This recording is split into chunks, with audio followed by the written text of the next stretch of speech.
Eu me alegro de mais uma vez poder investir o meu tempo em ensinar para vocês um pouco mais das Escrituras Sagradas e investir o meu tempo entregando para vocês tesouros, ouro, que é a palavra que sai da boca de Deus e também ajudando-os a interpretá-las da forma correta. Eu sim sei que existem muitas linhas teológicas, mas nós simplesmente queremos nos concentrar na graça de Deus. Queremos nos concentrar naquilo que Deus é, naquilo que nós somos em Deus. Portanto, eu quero que você, por favor, tome a sua atenção para que nós possamos estar compartilhando a palavra de Deus aos vossos corações. Meu nome é Leonardo e eu sou pastor aqui no Ministério de Faith Fellowship Ministries, Ministério de Língua Portuguesa, representando o apóstolo David T. Demola e a sua esposa Diane. E para mim é uma honra poder estar aqui hoje compartilhando a palavra de Deus com todos vocês. Hoje eu gostaria de falar sobre cura. Cura é um tópico na qual não seria, ou como eu posso dizer, não era para ser um tópico tão mal entendido dentro da Igreja de Jesus Cristo, ou tão complexo, ou tão discutível no meio da Igreja de Jesus Cristo, porque é o desejo do coração de Deus. É interessante observar que uma vez eu escutei uma história de uma pessoa que chegou para um pastor e disse assim: pastor, eu desejo receber cura para o meu corpo. E o pastor disse assim para ela: você sabe que às vezes Deus fala sim, e você sabe que às vezes Deus fala não, e às vezes você sabe que Deus fala espera. Então, dentro dessa história, eu pensei comigo mesmo, qual que é a responsabilidade desse homem de fé em crer na cura dessa pessoa? Porque se essa pessoa recebe a cura, esse pastor vai dizer, ou esse ministro vai dizer, eu disse para você que Deus fala assim. Mas se essa pessoa não recebe a cura ou não recebe resultados para a vida dela, então ele pode assim dizer, eu te disse que Deus às vezes fala não. Mas o fato é que se a pessoa ainda não recebeu, ele também pode falar, eu te disse que às vezes Deus fala espera.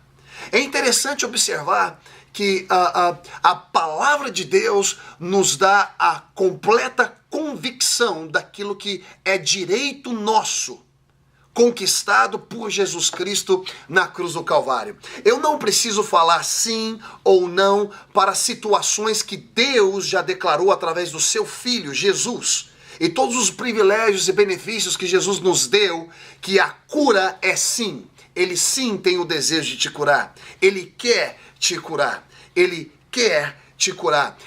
Tem uma porção das Escrituras onde um homem pergunta ao Senhor: Senhor, se tu queres, tu podes me livrar dessa enfermidade. E Jesus relata e fala e responde dessa seguinte forma: eu quero ser limpo. Então é muito importante nós observarmos que existem coisas, ou existem, como eu posso dizer, circunstâncias. A palavra certa não seria circunstâncias. Existem situações que nós estamos enfrentando nas nossas vidas que já foram respondidas por Jesus. Nós estamos passando por ela por algum tipo de motivo, por algum motivo, mas na verdade muitas das situações que nós passamos não é necessário nós passarmos por ela. A verdade é que a manifestação às vezes vem instantânea, e às vezes a manifestação leva um tempo, mas a verdade é que nós nunca devemos aceitar a possibilidade de que Deus não tem o desejo de nos curar. Ou é a vontade de Deus que nós venhamos a passar por algumas situações que nós passamos. Não, essa não é a verdade.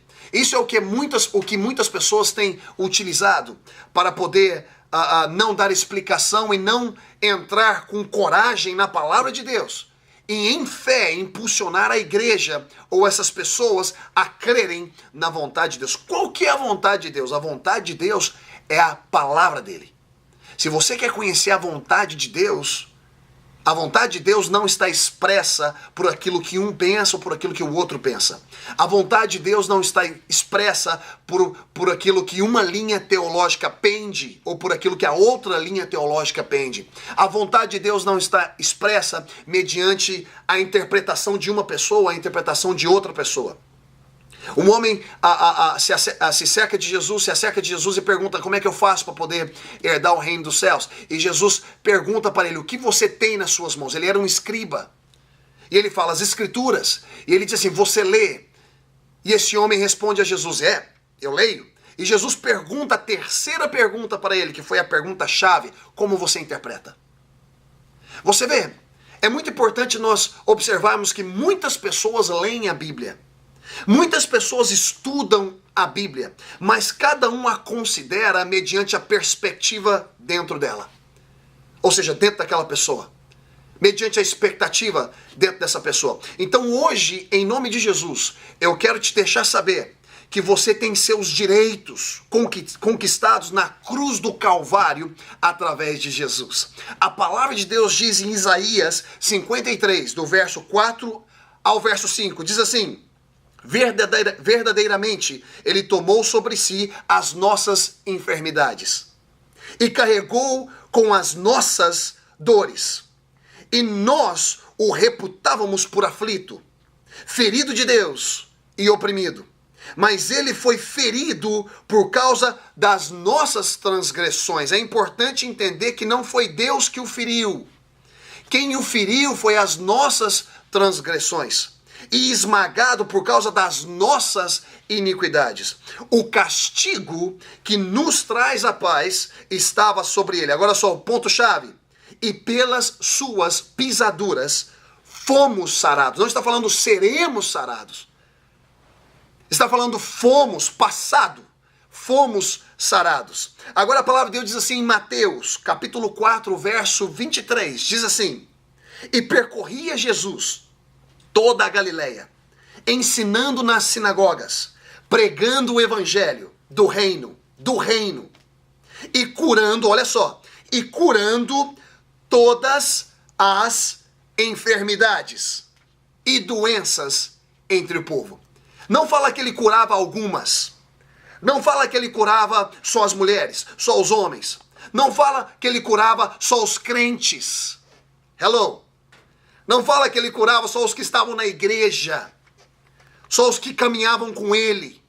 A palavra de Deus nos fala em Mateus 4, 23, isso não sou eu falando, é a palavra de Deus, que ele saía pregando o evangelho do reino e curando todas as doenças e enfermidades entre o povo. Jesus não estava preocupado se aquelas pessoas criam nele ou não. Ele simplesmente curava por graça. Muitas coisas que Jesus faz por mim e por você não é porque merecemos. Não é porque nós somos lindos ou lindas. É simplesmente por causa da infinita longanimidade. Por causa da infinita graça de Deus derramada a nós. Agora, a palavra de Deus fala em Tiago, capítulo 5, verso 14 e 15. Está doente algum de vós? Ou seja, uma pergunta. Chame os anciãos da igreja, e estes declararão a essas pessoas, ungirão com óleo, em nome do Senhor Jesus. E esta oração de fé, ou seja, uma oração, uma palavra profética cheia de fé. Você pode soltar muitas palavras, mas se elas não forem acompanhadas de convicção e de fé, elas não te trazem o resultado que você espera. Ou seja, e com a oração de fé, salvará o doente. E o Senhor o levantará.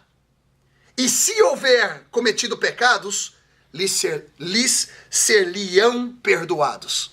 Ou seja, nada melhor do que fé para agradar a Deus. Sem fé é impossível agradar a Deus. Mas quando você une o conhecimento, a informação da palavra de Deus